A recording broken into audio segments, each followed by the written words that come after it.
আসসালামু আলাইকুম এভরিওয়ান, আশা রাখি সবাই খুব ভালো আছেন। আরেকটি নতুন ক্লাসে আপনাদের সবাইকে স্বাগতম। আজকে আমাদের 3 নম্বর ক্লাস প্রোগ্রামিং ল্যাঙ্গুয়েজের উপরে। সো সেই 3 নম্বর ক্লাসে আজকে আমরা কি কি শেখার চেষ্টা করব চলেন আমরা দেখে নিই এবং টপিকগুলো শুরু করি। তো আজকে আমরা যেটা আলোচনা করব সেটা হচ্ছে প্রোগ্রামের সংগঠন। প্রথমেই আসবো প্রোগ্রামের সংগঠন এবং তার পরবর্তীতে শিখব প্রোগ্রাম তৈরির ধাপ। এটা খুবই গুরুত্বপূর্ণ টপিক, আজকে ক্লাসে আমরা এটা শেষ করার চেষ্টা করব। তো আসলে প্রোগ্রামের সংগঠন, প্রোগ্রাম অর্থাৎ একটা প্রোগ্রাম তৈরি হতে কি কি জিনিস লাগে। সো একটা প্রোগ্রাম তৈরি হতে মেইনলি তিনটা জিনিস লাগে, যদিও প্রোগ্রাম তৈরির ধাপ আলাদা, বাট প্রোগ্রাম সংগঠন বা প্রোগ্রাম তৈরিতে তিনটি উপাদান মেইন কাজ করে। একটা হচ্ছে ইনপুট, একটা ইনপুট, একটা হচ্ছে প্রসেসিং,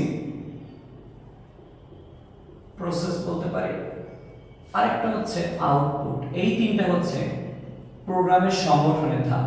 তাহলে প্রোগ্রাম সংগঠনের ধাপ কয়টি? প্রোগ্রাম সংগঠনের ধাপ হচ্ছে তিনটি, ইনপুট, প্রসেস, আউটপুট। আর আমাকে যদি বলা হয় প্রোগ্রাম তৈরির ধাপ কয়টি, প্রোগ্রাম তৈরির ধাপ হচ্ছে 7টি। প্রোগ্রাম তৈরির ধাপ কয়টি? 7টি। এখন প্রোগ্রাম তৈরির 7টি ধাপ, এটা আপনাকে সিকোয়েন্স অনুযায়ী মুখস্থ রাখতে হবে, অর্থাৎ একটার পর একটা মুখস্থ রাখতে হবে। এলোমেলো ভাবে মুখস্থ রাখলে হবে না, কারণ পরীক্ষায় একটা ধাপের পর আরেকটা ধাপ এমসিকিউতে আমাদের প্রশ্ন করে যে অমুক ধাপের পরবর্তী ধাপ কোনটি। সো এই জন্য আমাদের পরপর ধাপগুলো মুখস্থ রাখতে হবে।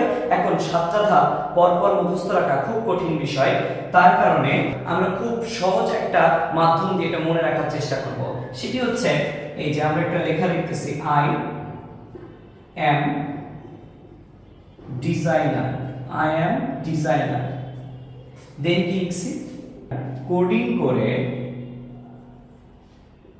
করে আচ্ছা এখানে যেহেতু ধরবেন আমি প্রোগ্রাম তৈরির ধাপ এই লাইনটা মুছে দিচ্ছি।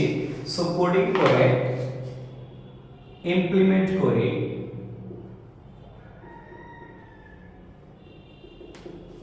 ডকুমেন্টকে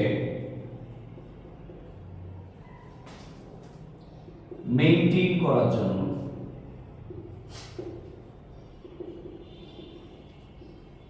সো এখানে 7টা ধাপ আমরা লিখেছি, এখানে 7টা ধাপই আছে। আই অ্যাম ডিজাইনার, কোডিং করে, ইমপ্লিমেন্ট করে, ডকুমেন্টকে মেইনটেইন করার জন্য। আমরা 7টা ধাপ এখান থেকে মুখস্থ করব কিভাবে, আসেন। সো আই মিন্স হচ্ছে আইডেন্টিফাই। আই মিন্স কি? আইডেন্টিফাই। আমরা আই দিয়ে আইডেন্টিফাই বুঝবো, আই দিয়ে বুঝবো আইডেন্টিফাই। এই যে এম এর এ দিয়ে বুঝবে অ্যানালাইসিস, এম এর এ দিয়ে কি বুঝবো? অ্যানালাইসিস। ডিজাইনারে আমরা শুধু ডিজাইন বুঝবো, কোডিং এ আমরা শুধু কোডিং বুঝবো। তারপর ইমপ্লিমেন্টে আমরা বুঝবো ইমপ্লিমেন্টেশন,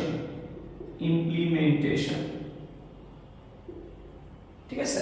এরপর কি আছে? ডকুমেন্ট হচ্ছে ডকুমেন্টেশন। আর মেইনটেইন কি? মেইনটেইন হচ্ছে মেইনটেনেন্স। তো আমাদের 7টা ধাপ হয়ে গেল। এটা আপনি নরমালি যদি প্রত্যেকটা পয়েন্ট মনে রাখতে চান অনেক কঠিন হয়ে যাবে, তো আমরা এবারে মনে রাখবো আই এম ডিজাইনার, কোডিং করে, ইমপ্লিমেন্ট করি, ডকুমেন্টকে মেইনটেইন করার জন্য।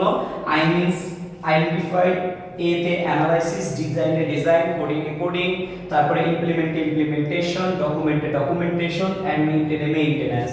স্যার এইগুলা কি এইভাবে লিখবো? আচ্ছা আমরা এই পয়েন্টগুলো একটু শিখে ফেলি। পয়েন্টগুলো কিভাবে লিখতে হয় আমরা মনে রাখবো। এই পয়েন্টগুলো লেখার খুব সুন্দর ওয়ে আছে, সেটি হচ্ছে প্রথম দুইজনের সাথে প্রবলেম অ্যাড করে দিবেন। অর্থাৎ ধাপের 1 নম্বর ধাপ হচ্ছে প্রবলেম আইডেন্টিফাই। প্রথম ধাপের নাম কি? Problem identify. দ্বিতীয় ধাপের নাম হচ্ছে প্রবলেম অ্যানালাইসিস। তাহলে দ্বিতীয় ধাপের নাম কি? Problem analysis. এরপর তৃতীয় থেকে সপ্তম পর্যন্ত যতগুলো ধাপ আছে সবগুলো ধাপের সাথে প্রোগ্রাম অ্যাড করে দেন, অর্থাৎ প্রোগ্রাম ডিজাইন। তাহলে 3 নম্বর ধাপের নাম প্রোগ্রাম ডিজাইন, এটা এখান থেকে মুছে দিচ্ছি। 4 নম্বর ধাপের নাম হচ্ছে প্রোগ্রাম কোডিং, ঠিক আছে। তারপর 5 নম্বর ধাপের নাম হচ্ছে প্রোগ্রাম ইমপ্লিমেন্টেশন।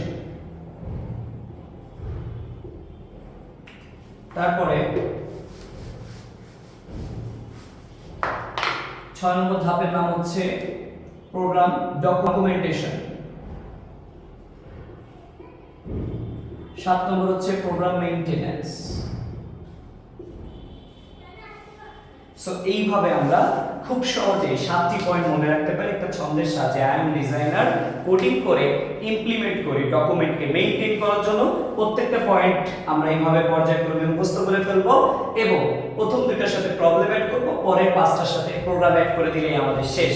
সো এটা হচ্ছে সমস্যা নির্ধারণ, সমস্যা বিশ্লেষণ, তারপরে program design, program coding, program implementation বা বাস্তবায়ন, এটা বাংলায় বললে বাস্তবায়ন, প্রোগ্রাম বাস্তবায়ন, প্রোগ্রাম ডকুমেন্টেশন, প্রোগ্রাম রক্ষণাবেক্ষণ, বাংলায় যদি বলি তাহলে প্রোগ্রাম রক্ষণাবেক্ষণ।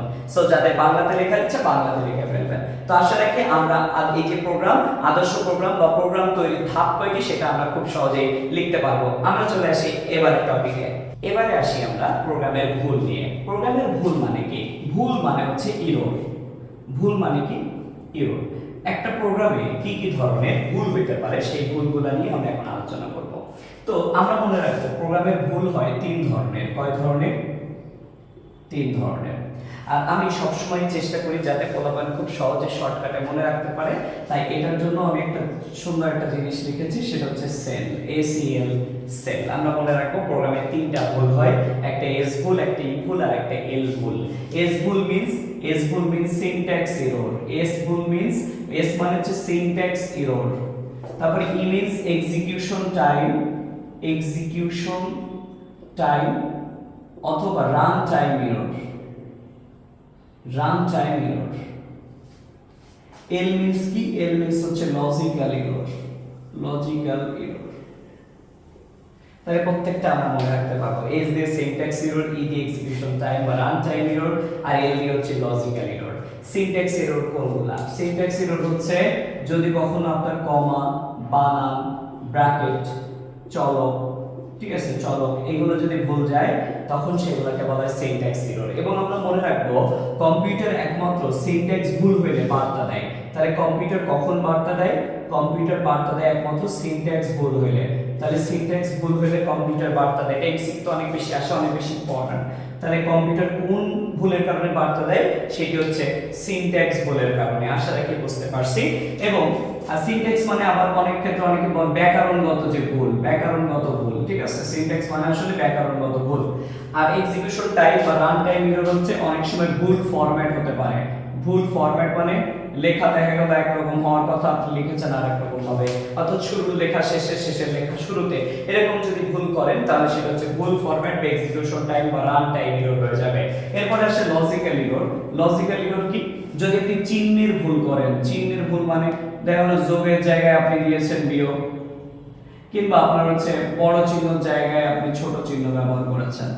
এই যে চিহ্নের কারণে যে ভুল, সেই চিহ্নের কারণে ভুলকে আমরা বলে থাকি লজিক্যাল এরর। তাহলে প্রোগ্রামের ভুল কয়টি? প্রোগ্রামের ভুল হচ্ছে তিনটি। একটি হচ্ছে সিনট্যাক্স এরর, একটি এক্সিকিউশন টাইম বা রান টাইম এরর, আর একটি হচ্ছে লজিক্যাল এরর, যেটাকে আমরা সংক্ষেপে সেল বলতেছি। কম্পিউটার কোনটার ক্ষেত্রে বার্তা দেয়? কম্পিউটার বার্তা দেয় শুধুমাত্র সিনট্যাক্স এররের ক্ষেত্রে। আশা রাখি বুঝতে পারছি এবং কোনটা কি ধরনের ভুল এটাও আমরা বুঝে ফেলেছি। আজকে ক্লাসে আমরা তিনটা জিনিস শিখেছি। একটি হচ্ছে প্রোগ্রামের সংগঠন, যেটা হচ্ছে তিনটি উপাদান নিয়ে গঠিত, ইনপুট, প্রসেস আর হচ্ছে আউটপুট। এরপরে আমরা দেখেছি প্রোগ্রাম তৈরির ধাপ কয়টি। প্রোগ্রাম তৈরির ধাপ আমরা দেখেছি 7টি ধাপ হয়। আই এম ডিজাইনার কোডিং করে, ইমপ্লিমেন্ট করে, ডকুমেন্টকে মেইনটেইন করার জন্য, এবং এটা একটা শর্টকাট, আমরা শর্টকাট দিয়ে মনে রাখবো। ঠিক একইভাবে আমরা প্রোগ্রামের ভুল কয়টি দেখলাম? তিনটি, যেটি আমরা শর্টকাটে ACL, সেল দিয়ে মনে রাখবো। সিনট্যাক্স এরর, এক্সিকিউশন টাইম বা run time error, and lastly logical error. দেখা হবে পরবর্তী ক্লাসে। তত সময় সবাই সুস্থ থাকেন, ভালো থাকেন আর বন্ধুদের মাঝে শেয়ার করেন। আল্লাহ হাফেজ।